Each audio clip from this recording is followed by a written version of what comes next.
This is the VE411 kit, an 1.5" system valve assembly suitable for 2-way or 3-way applications. And today, I'm going to show you how to assemble it. So in the kit, we have the valve body, which is the part that directly interacts with the water or steam, controlling the flow.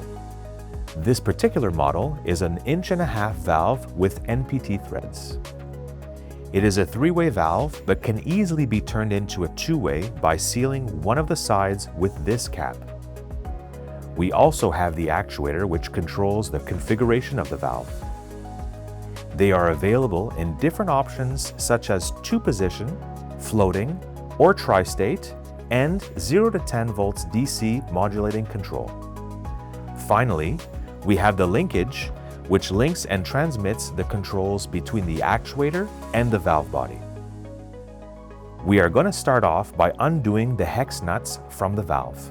Then, place the linkage on top of it and screw the linkage on with the nuts.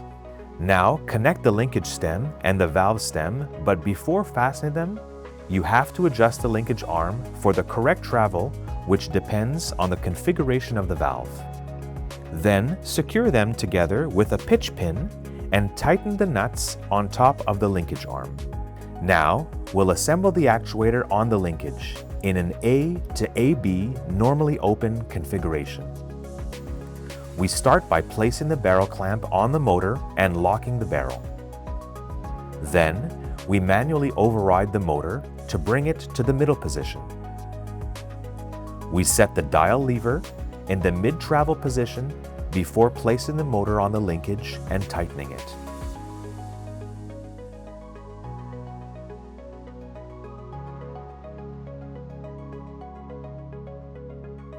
Now, let's put it in the normally open B to AB position.